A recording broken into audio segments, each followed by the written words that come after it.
السلام علیکم۔ آج ہم قرآن مجید کی ایک بہت ہی آپ کہیں پر اثر صورت سورہ قاف، اس کی کچھ منتخب آیات میں جو حکمتیں ہیں، جو پیغامات ہیں، ان پر غور کر رہے ہیں۔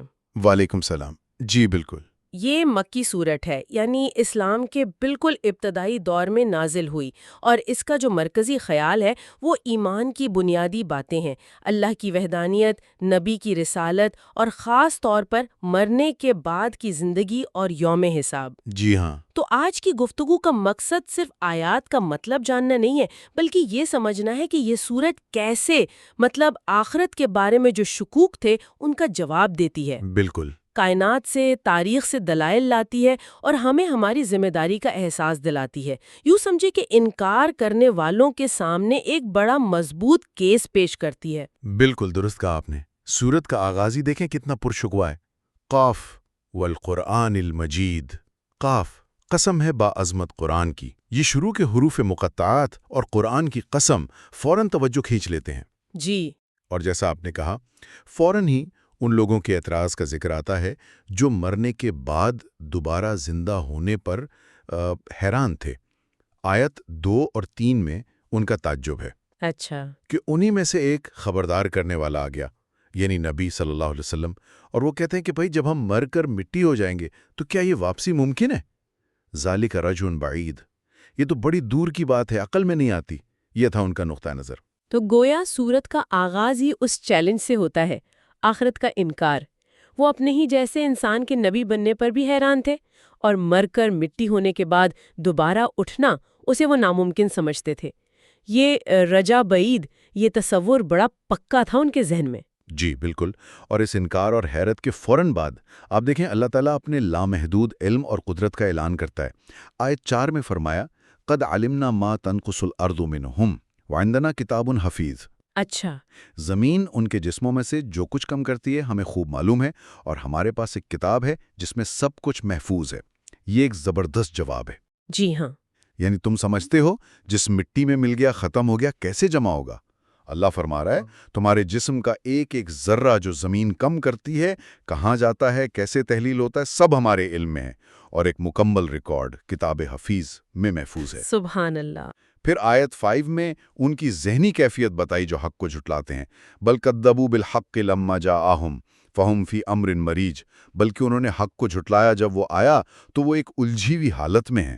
امر مریج، الجھی ہوئی حالت۔ جی، کوئی ٹھوس بنیاد نہیں انکار کی، بس ایک فکری انتشار ہے، الجھن ہے۔ یعنی انکار کا جواب پہلے اللہ کے علم کامل سے دیا، اور پھر ان کی الجھن بھی واضح کر دی۔ اچھا، اس کے بعد لگتا ہے سورت دلائل کی طرف جا رہی ہے، اور سب سے پہلے کائنات کی نشانیاں۔ آیت 6 آسمان کا ذکر۔ جی۔ افلم ينظروا الى السماء فوقهم كيف بنيناها وزيناها وما لها من فروج۔ کیا انہوں نے اپنے اوپر آسمان کو نہیں دیکھا کہ ہم نے اسے کیسے بنایا، سجایا، اور اس میں کوئی شگاف تک نہیں؟ یہ تو روز دیکھتے ہیں وہ، مگر غور کرنے کی دعوت ہے۔ بالکل، اور یہ صرف آسمان نہیں، آیت 7 میں فوراً زمین کا ذکر ہے۔ وَالْأَرْضَ رَدَدْنَاهَا وَأَلْقَيْنَا فِيهَا رَوَاسِيَ وَأَنبَتْنَا فِيهَا مِنْ كُلِّ زَوْجٍ بَهِيجٍ۔ زمین کو ہم نے پھیلایا، اس میں مضبوط پہاڑ ڈالے، اور ہر قسم کی خوبصورت خوش منظر چیزیں اگائیں۔ جی۔ یہ وسیع زمین، یہ اونچے پہاڑ، یہ رنگ برنگی نباتات، یہ سب اللہ کی قدرت، اس کی حکمت، اس کی نشانیاں ہیں۔ اور ان نشانیوں کا مقصد آیت 8 میں واضح کیا، تبصرۃً و ذکریٰ لکل عبد منیب۔ تبصرۃً و ذکریٰ۔ جی، یہ ہر رجوع کرنے والے بندے کے لیے بصیرت اور نصیحت ہے۔ یہ نشانیاں آنکھیں کھولنے اور یاد دہانی کے لیے ہیں، خاص طور پر اس کے لیے جس کا دل اللہ کی طرف مائل ہو۔ عبد منیب۔ یہ عبد منیب یعنی رجوع کرنے والے بندے کی قید واقعی بہت اہم ہے۔ گویا نشانیاں تو ہر طرف بکھری ہیں، لیکن فائدہ وہی اٹھاتا ہے جو غور کرنے اور حق کی طرف پلٹنے کا ارادہ رکھتا ہو۔ یقیناً۔ اور پھر اسی تخلیق کی نشانیوں کا سلسلہ دیکھیں، بارش کی مثال سے آگے بڑھتا ہے آیات 9 سے 11 تک۔ آسمان سے بابرکت پانی اتارنا، اس سے باغات، فصلیں، اونچی کھجوریں اگانا جو بندوں کے لیے رزق ہیں، رزقاً للعباد۔ جی ہاں، اور پھر وہ کلیدی نکتہ جو براہ راست ان کے انکار آخرت کا جواب ہے، وَأَحْيَيْنَا بِهِ بَلْدَةً مَيِّتًا كَذَلِكَ الْخُرُوجُ آیت 11۔ کذالک الخروج۔ ہم نے اس پانی سے ایک مردہ علاقے کو زندہ کر دیا، اسی طرح قبروں سے نکلنا ہوگا۔ یہ اتنی واضح مثال ہے، روزمرہ کا مشاہدہ ہے۔ بالکل۔ جس طرح بارش سے بے جان زمین ہری بھری ہو جاتی ہے، بالکل اسی طرح اللہ قیامت کے دن مردوں کو قبروں سے نکال کھڑا کرے گا۔ یہ کوئی رجائے بعید نہیں ہے، کوئی ناممکن بات نہیں، بلکہ اسی قدرت کا مظہر ہے جو وہ روز دیکھتے ہیں۔ یہ واقعی بہت ہی پاورفل دلیل ہے جو روزمرہ کے مشاہدے پر مبنی ہے۔ اچھا، تو کائنات کی ان نشانیوں سے استدلال کے بعد سورت ایک اور طرف سے دلیل آتی ہے، تاریخ سے سبق۔ جی، آیات 12 سے 14 میں کئی گزری ہوئی قوموں کا ذکر ہے جنہوں نے رسولوں کو جھٹلایا تھا۔ قوم نوح، اصحاب الرس۔ اصحاب الرس، جی، ان کے بارے میں مفسرین کی مختلف آراء ہیں کہ کون تھے، کہاں تھے، لیکن قرآن نے تکذیب کرنے والوں میں ان کا ذکر کیا ہے۔ ٹھیک، پھر قوم سمود، عاد، فرعون، لوط کے بھائی یعنی سدوم والے، اصحاب الایکہ یعنی قوم شعیب، اور قوم تبا یمن کے حکمران تھے۔ یہ سب وہ لوگ تھے جنہوں نے اللہ کے پیغام کو رد کیا۔ جی، اور ان سب کا ذکر کرنے کا مقصد ان کا انجام بتانا ہے۔ آیت 14 کے آخر میں فرمایا، کُلٌّ کذب الرسل فحق وعید۔ ان سب نے رسولوں کو جھٹلایا، پس میرا عذاب کا وعدہ ان پر ثابت ہو کر رہا۔ تو تاریخ گواہ ہے۔ تاریخ گواہ ہے کہ رسولوں کی تکذیب کا انجام تباہی اور اللہ کا عذاب ہے۔ یہ صرف کوئی تھیوری نہیں بلکہ تاریخ میں بار بار دہرایا جانے والا ایک پیٹرن ہے۔ جی، اور پھر فوراً آیت 15 میں دوبارہ ان کے شروع والے شک کی طرف لوٹتے ہوئے سوال کیا جاتا ہے، افعینا بالخلق الاول، کیا ہم پہلی بار پیدا کر کے تھک گئے تھے؟ یعنی جس نے پہلی بار بنا دیا تھا۔ بالکل، جس نے پہلی بار بغیر کسی نمونے کے پیدا کیا، کیا اس کے لیے دوبارہ پیدا کرنا مشکل ہے؟ ہرگز نہیں۔ مسئلہ اللہ کی قدرت میں نہیں، بل ہم فی لبس من خلق جدید، بلکہ وہ خود ہی نئی تخلیق کے بارے میں شک اور الجھن میں پڑے ہوئے ہیں۔ تو کائنات کی نشانیاں، بارش سے زندگی کی مثال، پھر تاریخ سے شہادتیں، ان سب کے بعد یہ نتیجہ نکالا جا رہا ہے کہ اصل مسئلہ اللہ کے قدرت کا نہیں، انسان کے اپنے شک اور الجھن کا ہے۔ یہ تو دلائل کا بڑا مضبوط سلسلہ بن گیا۔ بالکل، اور اس کے بعد اب دیکھیں گفتگو کا رخ کائنات اور تاریخ سے ہٹ کر خود انسان کی اپنی ذات اور اللہ کے ساتھ اس کے تعلق کی طرف مڑتا ہے۔ آیت 16 ایک نہایت ہی گہری اور مشہور آیت ہے۔ جی، وَلَقَدْ خَلَقْنَا الْإِنسَانَ وَلَقَدْ خَلَقْنَا الْإِنسَانَ وَنَعْلَمُ مَا تُوَسْوِسُ بِهِ نَفْسُهُ وَنَحْنُ أَقْرَبُ إِلَيْهِ مِنْ حَبْلِ الْوَرِيدِ۔ بے شک ہم نے انسان کو پیدا کیا ہے اور ہم جانتے ہیں جو وسوسے اس کا نفس اسے دلاتا ہے، اور ہم اس سے اس کی شہ رگ سے بھی زیادہ قریب ہیں۔ اللہ اکبر۔ یہ اللہ کے علم کی وسعت اور اس کے قرب کا ایک ناقابل تصور بیان ہے۔ وہ صرف ہمارے ظاہری اعمال نہیں، دل میں آنے والے خیالات، وسوسوں تک سے واقف ہے۔ شہ رگ سے زیادہ قریب۔ جی، شہ رگ سے زیادہ قریب ہونے کا مطلب ہے کہ اس کا علم، اس کی قدرت ہمیں ہر طرف سے گھیرے ہوئے ہے۔ یہ قربت کا احساس مطلب اطمینان بھی دیتا ہے کہ وہ ہر حال سے واقف ہے، اور ساتھ ہی جواب دہی کا احساس بھی کہ کچھ بھی چھپا نہیں۔ اور یہ صرف علم تک نہیں بلکہ اعمال کی نگرانی بھی ہے۔ جی ہاں، بالکل۔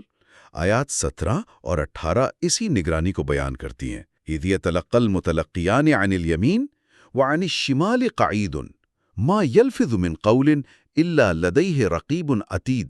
رقیب عتید۔ جب دو لینے والے فرشتے جو دائیں اور بائیں بیٹھے ہیں ہر بات اور کام لے لیتے ہیں، وہ کوئی لفظ منہ سے نہیں نکالتا مگر اس کے پاس ایک نگران تیار فرشتہ موجود ہے۔ یعنی ہر قول، ہر فعل لکھا جا رہا ہے۔ جی، یہ رقیب عتید، نگران اور تیار فرشتہ سب درج کر رہا ہے۔ یہ تصور انفرادی ذمہ داری کو بہت شدت سے واضح کرتا ہے۔ ہر شخص کا اپنا اعمال نامہ تیار ہو رہا ہے۔ تو اللہ کا علم، اس کی قربت، پھر فرشتوں کے ذریعے ہر عمل کا ریکارڈ، یہ سب مل کر اس جواب دہی کی تصویر مکمل کرتے ہیں جس کا سامنا کرنا ہے۔ اور پھر صورت موت اور قیامت کے مناظر کی طرف آتی ہے۔ آیت 19 میں موت کی ناگزیری، جی، وَجَاءَتْ سَكْرَةُ الْمَوْتِ بِالْحَقِّ ذَلِكَ مَا كُنْتَ مِنْهُ تَحِيدُ۔ اور موت کی بے ہوشی حق کے ساتھ آ پہنچی، یہی وہ چیز ہے جس سے تو بھاگتا پھرتا تھا۔ موت جس سے انسان کتنا ہی بھاگے وہ آ کر رہتی ہے، اور وہ حق یعنی یقینی حقیقت لے کر آتی ہے۔ اور موت کے بعد اگلا مرحلہ قیامت کا ہے۔ آیت 20 میں فرمایا، وَنُفِخَ فِي الصُّورِ ذَلِكَ يَوْمُ الْوَعِيدِ۔ اور سور پھونکا جائے گا، یہی وہ وعدے کے پورے ہونے کا دن ہے۔ یوم الوعید، وہی دن جس کا انکار کر رہے تھے۔ جی، جس کی دھمکی دی گئی تھی۔ اور اس دن کا منظر کیسا ہوگا؟ آیت 21 وَجَاءَتْ كُلُّ نَفْسٍ مَعَهَا سَائِقٌ وَشَهِيدٌ۔ ہر شخص اس طرح آئے گا کہ اس کے ساتھ ایک ہانکنے والا فرشتہ ہوگا اور ایک گواہی دینے والا فرشتہ۔ سائقٌ و شہید، کوئی اکیلا نہیں، ہر ایک کو لایا جائے گا اور اس کے اعمال کی گواہی بھی ساتھ ہوگی۔ اور اس وقت انسان کی کیفیت؟ آیت 22 میں اس کا نقشہ ہے۔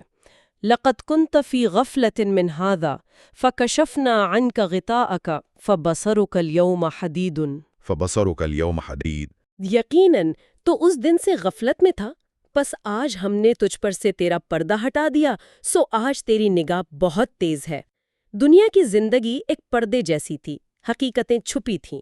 قیامت میں وہ پردہ ہٹ جائے گا اور نگاہ تیز ہونے کا مطلب سب کچھ بالکل صاف نظر آ جائے گا، کوئی شک نہیں رہے گا۔ واقعی بہت معنی خیز تعبیر ہے، اور جب حقیقت کھل جائے گی تو اسام کتاب کا مرحلہ شروع ہوگا۔ آیت 23 میں ذکر ہے کہ اس کا قرین، جس کی تفسیر میں ساتھی فرشتہ یا انسان کا نفس یا شیطان، تینوں باتیں ملتی ہیں۔ اچھا، وہ کہے گا ہاذا ما لدی عتیدن، یہ ہے وہ اعمال نامہ جو میرے پاس تیار ہے، ریکارڈ مکمل ہے۔ پھر اللہ کا حکم آئے گا۔ جی، پھر اللہ کا حکم صادر ہوگا۔ آیات 24 سے 26 جہنم میں ڈال دو ہر سخت کافر، سرکش، بھلائی سے روکنے والے، حد سے بڑھنے والے، شک کرنے والے کو، اور خاص طور پر اسے جس نے اللہ کے ساتھ دوسرا معبود بنایا تھا۔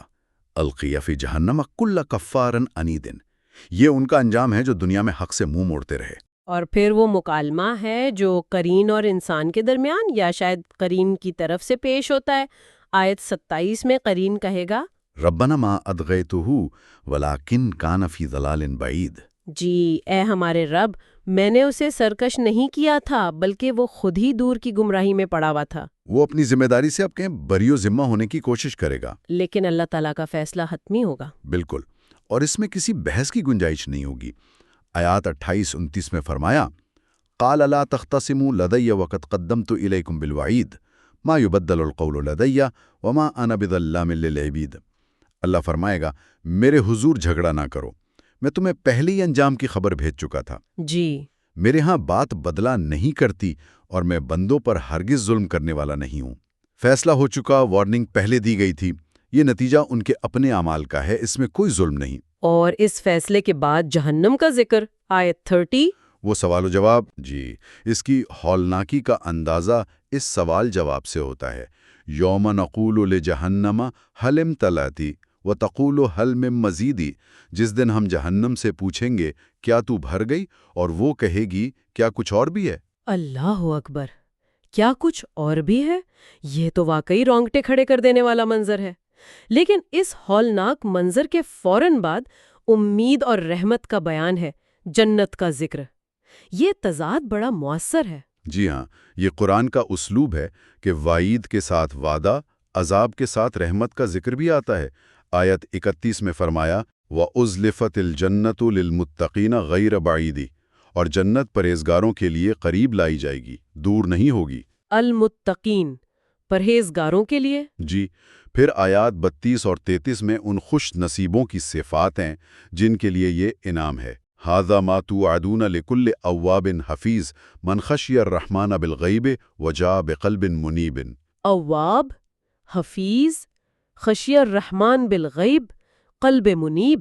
یہ ہے وہ جس کا تم سے وعدہ کیا جاتا تھا، ہر بہت زیادہ رجوع کرنے والے، اللہ کی حدود کی حفاظت کرنے والے کے لیے، جو بن دیکھے رحمان سے ڈرتا رہا اور رجوع کرنے والا دل لے کر آیا۔ اواب یعنی بار بار اللہ کی طرف پلٹنے والا۔ جی، حفیظ یعنی اللہ کے احکامات اور اپنی ذمہ داریوں کی حفاظت کرنے والا، جو دنیا میں اللہ کو دیکھے بغیر اس کا خوف رکھتا تھا۔ اور قلب منیب یعنی ایسا دل جو اللہ کی طرف جھکا ہوا تھا۔ یہ صفات بہت خوبصورت ہیں۔ توبہ، ذمہ داری کا احساس، غیب پر ایمان اور اللہ کی طرف مائل دل، یہ ہیں وہ لوگ جن سے جنت کا وعدہ ہے۔ بالکل، اور انہیں جنت میں داخلے کے وقت کہا جائے گا ادخلوہا بسلام ذالک یوم الخلود، اس میں سلامتی کے ساتھ داخل ہو جاؤ، یہ ہمیشگی کا دن ہے۔ آیت 33۔ یوم الخلود۔ اور وہاں نعمتیں کیسی ہوں گی؟ آیت 35 میں فرمایا لہم ما یشاؤون فیہا ولدینا مزید، ان کے لیے وہاں وہ سب کچھ ہوگا جو وہ چاہیں گے، اور ہمارے پاس اس سے بھی زیادہ ہے۔ وَلَدَيْنَا مزید، یعنی جو چاہیں گے وہ تو ملے گا ہی، اس سے زیادہ بھی۔ سبحان اللہ۔ جی، نہ صرف ہر خواہش پوری ہوگی بلکہ اللہ کی طرف سے مزید انعامات بھی جن کا وہ تصور بھی نہیں کر سکتے۔ جنت کی اس پرکشش تصویر کشی کے بعد سورت پھر سے تنبیہ اور یاد دہانی کی طرف آتی ہے۔ آیت 36 میں ایک بار پھر گزری ہوئی قوموں کا حوالہ۔ جی، وَكَمْ أَهْلَكْنَا قَبْلَهُمْ مِنْ قَرْنٍ هُمْ أَشَدُّ مِنْهُمْ بَطْشًا فَنَقَّبُوا فِي الْبِلَادِ هَلْ مِنْ مَحِيصٍ۔ ہم نے ان سے پہلے کتنی ہی قومیں ہلاک کر ڈالیں جو ان سے طاقت اور گرفت میں کہیں زیادہ سخت تھیں۔ وہ شہروں میں پناہ کی تلاش میں گھومتے پھرتے رہے، کیا بھاگنے کی کوئی جگہ تھی؟ جواب نفی میں ہے۔ ان کی طاقت، ان کے وسائل انہیں اللہ کے عذاب سے نہ بچا سکے۔ اور اس تاریخ اور ان نشانیوں سے سبق کون لیتا ہے؟ یہ نقطہ آیت 37 میں بیان ہوا ہے جو پوری سورت کے پیغام کو سمجھنے کی کلید ہے۔ اچھا، ان فی ذالک لذکری لمن کان لہ قلب او القی السمع وہو شہید۔ یقیناً اس پورے بیان میں اس شخص کے لیے بڑی یاد دہانی ہے جس کے پاس سمجھنے والا دل ہو یا وہ کان لگائے اور وہ پوری طرح متوجہ ہو۔ لمن کان لہ قلب او القی السمع وہو شہید۔ جی، یعنی نصیحت قبول کرنے کے لیے یا تو زندہ سمجھنے والا دل چاہیے یا پھر کم از کم پوری توجہ اور حاضر دماغی سے سننے کی صلاحیت۔ اگر دل غافل ہو اور کان بہرے تو یہ نشانیاں، یہ یاد دہانیاں مؤثر نہیں ہوتیں۔ یہ بہت اہم شرط ہے۔ گویا پیغام تو واضح ہے لیکن وصول کرنے والے کا ریسیور بھی ٹھیک ہونا چاہیے۔ اس کے بعد پھر اللہ کی تخلیقی قدرت کا بیان ہے، شاید یہ یاد دلانے کے لیے کہ جس نے یہ سب بنایا وہ دوبارہ بھی بنا سکتا ہے اور حساب بھی لے سکتا ہے۔ جی بالکل۔ آیت 38 میں فرمایا وَلَقَدْ خَلَقْنَا السَّمَاوَاتِ وَالْأَرْضَ وَمَا بَيْنَهُمَا فِي سِتَّةِ أَيَّامٍ وَمَا مَسَّنَا مِن لُغُوبٍ۔ بے شک ہم نے آسمانوں اور زمین کو اور جو کچھ ان کے درمیان ہے 6 دنوں میں پیدا کیا اور ہمیں کوئی تھکاوٹ نہیں چھوئی۔ وَمَا مَسَّنَا مِن لُغُوبٍ۔ کوئی تھکاوٹ نہیں۔ جی، یہ تخلیق کی عظمت بھی ہے اور اللہ کی لامحدود قدرت کا اظہار بھی جو تھکتا نہیں۔ اسی لیے نبی صلی اللہ علیہ وسلم اور ان کے ذریعے تمام اہل ایمان کو ہدایت دی جا رہی ہے۔ آیات 39-40۔ فَاصْبِرْ عَلَىٰ مَا يَقُولُونَ۔ پس جو کچھ وہ کہتے ہیں اس پر صبر کریں اور اپنے رب کی حمد کے ساتھ تسبیح کریں، سورج نکلنے سے پہلے اور غروب ہونے سے پہلے، اور رات کی کچھ حصے میں بھی اس کی تسبیح کریں اور سجدوں کے بعد بھی۔ یعنی لوگوں کی باتوں پر صبر اور اللہ کی یاد میں مشغولیت، یہی اصل طاقت ہے۔ اور پھر بالکل آخر میں ایک بار پھر قیامت کی پکار کا ذکر کر کے سورت اپنے مرکزی موضوع پر واپس آتی ہے۔ وَاسْتَمِعْ يَوْمَ يُنَادِ الْمُنَادِي مِن مَكَانٍ قَرِيبٍ۔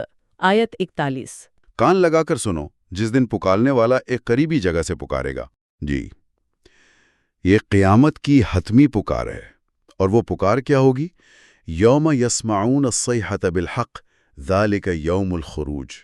آیت 42۔ یوم الخروج۔ جس دن وہ زبردست چیخ کو یقیناً سنیں گے وہی قبروں سے نکلنے کا دن ہوگا۔ یہ وہی خروج ہے جس کا ذکر بارش کی مثال میں آیا تھا۔ جی ہاں۔ اللہ تعالیٰ پھر اپنی قدرت کا اعادہ کرتا ہے۔ اِنَّا نَحْنُ نُحْيِي وَنُمِيتُ وَإِلَيْنَا الْمَصِيرُ۔ بے شک ہم ہی زندہ کرتے ہیں اور ہم ہی مارتے ہیں اور ہماری ہی طرف لوٹ کر آنا ہے۔ وَإِلَيْنَا الْمَصِيرُ۔ اور یہ سب جمع کرنا اللہ کے لیے بالکل آسان ہے۔ یوم تشقق الارض عنہم سراعا ذالک حشر علینا یسیر۔ آیت 44۔ جس دن زمین ان پر سے پھٹ جائے گی اور وہ تیزی سے نکل پڑیں گے، یہ جمع کرنا ہم پر بہت آسان ہے۔ ذالک حشر علینا یسیر۔ جی، آخر میں اللہ تعالیٰ نبی صلی اللہ علیہ وسلم کو تسلی دیتے ہوئے فرماتا ہے کہ ہم جانتے ہیں یہ لوگ کیا کہتے ہیں، آپ کا کام ان پر زبردستی کرنا نہیں ہے۔ وما انت علیہم بجبار۔ جی، بلکہ صرف قرآن کے ذریعے اسے نصیحت کرنا ہے جو میری وعید یعنی عذاب کی دھمکی سے ڈرتا ہو۔ فذکر بالقرآن من یخاف وعید۔ آیت 45۔ بہت خوب۔ تو اگر ہم آج کی گفتگو سمیٹیں، سورہ قاف مطلب قیامت اور دوبارہ اٹھائے جانے کی حقیقت کو بڑے منظم انداز میں ثابت کرتی ہے۔ پہلے انکار کرنے والوں کا شبہ پیش کیا، پھر کائنات کی نشانیاں، آسمان، زمین، بارش اور گزری ہوئی قوموں کی تاریخ سے دلائل دیے۔ جی، پھر انسان کی اپنی ذات، اللہ کی قربت، اعمال کی نگرانی، موت اور قیامت کے جو حتمی مناظر ہیں، حساب کتاب، جہنم، جنت، ان کا نقشہ کھینچا۔